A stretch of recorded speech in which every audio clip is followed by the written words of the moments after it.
When asked by Fox News host Chris Wallace who Ambassador Cui Tiankai believed in the Trump administration was running trade policy with China, the ambassador replied, "You tell me, diplomats don't know who is the final decision-maker.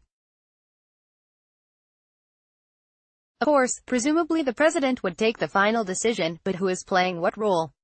Sometimes it could be very confusing," Cui said in the interview. "One of the fundamental principles in China's foreign policy is no interference in the internal affairs of other countries. And we have been consistent in this position," Cui said in the interview. Chinese officials in Beijing have been growing increasingly concerned by the harsh rhetoric coming out of Washington, which analysts say has caught the Chinese Communist Party off guard.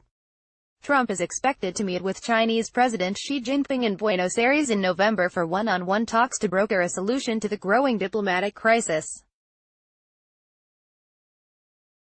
U.S. arching its back. The U.S. president's stern language on Beijing has been picked up by a number of other high-profile U.S. officials in the past week, leading experts to question whether this is the beginning of an administration-wide pushback against the Chinese government.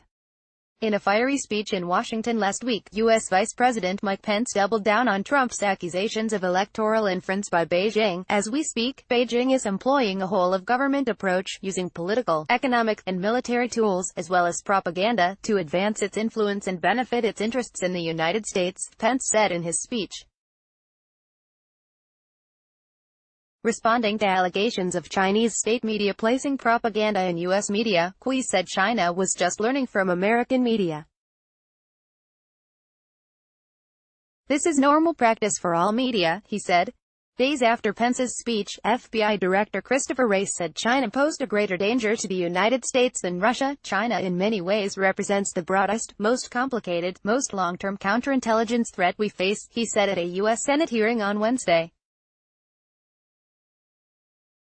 Orville Schell, director at the New York-based Asia Society's Center on U.S.-China Relations, told CNN relations between the two countries were at a dramatic inflection point. "I think we'll see more of this. The U.S. really arching its back in response to what it considers an unreciprocal relationship on an unlevel playing field, not just with the economy, but with the media, with civil society, military, business and investment," Schell said. Confused China. Cui's interview displays the growing frustration and concern by Chinese officials as they attempt to calm diplomatic relations with Washington and the Trump administration. "We don't want a trade war with any other country, including the U.S. Look how much benefit American consumers have got over the years, and how much money American companies have made from the operation in China," he said.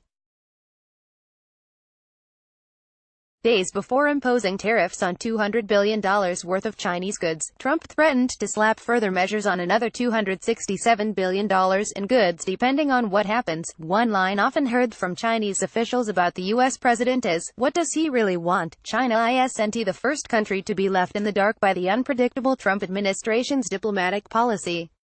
In 2017, at the height of tensions between Washington and Pyongyang, North Korea turned to Republican analysts to try and understand the U.S. president's tactics.